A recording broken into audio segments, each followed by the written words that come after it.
Good morning everyone. I am Shagun. Today we will discuss the topic of a triangle. So first of all we should know that what is triangle and triangle is a part of polygon. So what is polygon? तो देखो जो polygon होता है वो क्या होता है, ये एक क्लोज फिगर होता है। जैसे कि हमने कुछ ही बना लिया, हमने ये फिगर बना ली। ये polygon कैसे है? पहले ये क्लोज फिगर है और ये क्लोज फिगर है जिसके जो किससे बनी होती है, एक लाइन सेगमेंट से बनी होती है।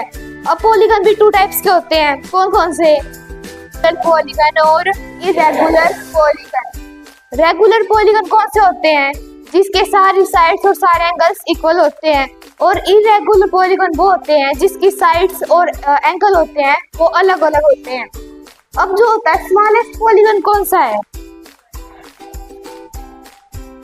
स्मॉलेस्ट पॉलीगन है ट्रायंगल।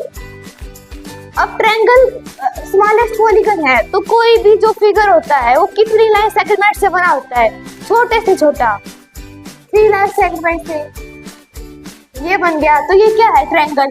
इसके अंदर 3 लाइन सेगमेंट है और 3 एंगल्स हैं और ये क्लोज फिगर है। और जो ट्रायंगल होती है उसके जो इंटीरियर एंगल होते हैं इनका सम होता है 180 डिग्री और एक्सटीरियर एंगल्स का 360 डिग्री। अब हम बात करते हैं टाइप्स ऑफ ट्रायंगल। अब ट्रायंगल्स को 2 बेसिस पे डिवाइड कर सकते हैं, जो है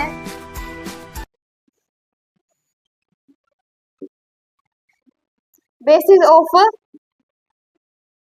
या based on side and based on angles. Side के बेस पे 3 टाइप की ट्रायंगल होती हैं।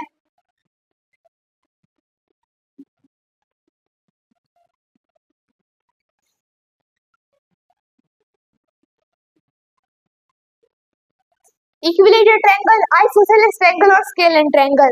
अब इक्विलेटरल जो ट्रायंगल है इसके नाम से हमें क्या पता चल रहा है कि इसकी जो तीनों साइड होंगी वो क्या होंगी? इसकी तीनों साइड एक दूसरे के इक्वल होंगी। अगर तीनों साइड इक्वल हैं तो जो ये है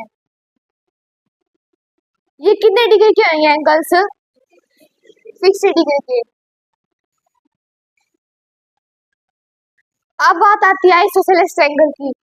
जैसे ये है एक ट्रायंगल, अगर इसकी दोनों साइड कोई भी 2 साइड इक्वल हैं तो ये कौन सी ट्रायंगल होगी? Isosceles triangle. स्केलर ट्रायंगल कौन सी होती है? जिसकी कोई भी साइड एक दूसरे के बराबर नहीं होती।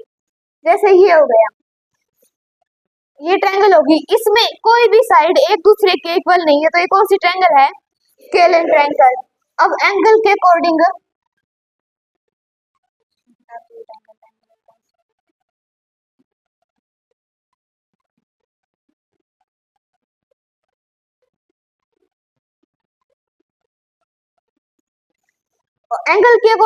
और एंगल के बेस पे कितने टाइप्स की ट्रायंगल होती हैं?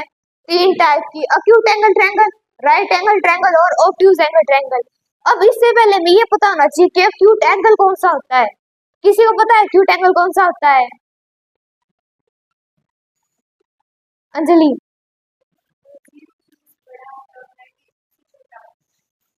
Sit down. एक्यूट एंगल कौन सा होता है? जो 0 डिग्री से बड़ा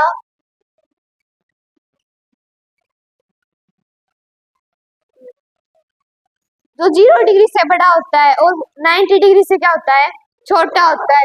यानी कि जिस ट्रायंगल की जो तीनों एंगल होते हैं वो किससे छोटे होंगे? 90 डिग्री से। जैसे कि ये है एक ट्रायंगल, ये 50 डिग्री का है, ये 70 डिग्री का और ये 60 डिग्री का। ये सारे एंगल है, ये एंगल तो डिफरेंट है लेकिन ये किससे कम है? 90 डिग्री से। तो ये कौन सी ट्रायंगल हमारी? Acute angle triangle. Right angle triangle कौन सी होती है? राइट एंगल होता है 90 डिग्री का और राइट एंगल ट्रायंगल वो होती है जिसमें कोई भी एक एंगल, जैसे कि ये ट्रायंगल है, इसके अंदर कोई भी एक ये वाला एंगल कितने डिग्री का है? 90 डिग्री का है तो ये राइट एंगल ट्रायंगल होगी। इसमें ये कंडीशन नहीं होती कि सारे एंगल 90 डिग्री के हो, क्योंकि वो हो नहीं सकते, तो कोई भी एक एंगल होगा। ठीक है। अब ऑब्ट्यूज एंगल ट्रायंगल कौन सी होती है?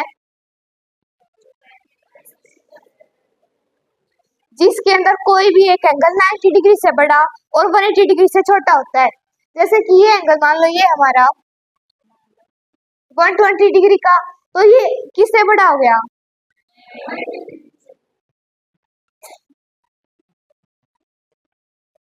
ये किससे बड़ा हो गया? 90 डिग्री से। इसमें भी वही होती है राइट एंगल ट्रायंगल वाली, इसके अंदर कोई भी एक एंगल 90 डिग्री से बड़ा हो सकता है और 180 डिग्री से छोटा। सारे एंगल्स का ये जरूरी नहीं है कि वो इससे बड़े होंगे। ओके।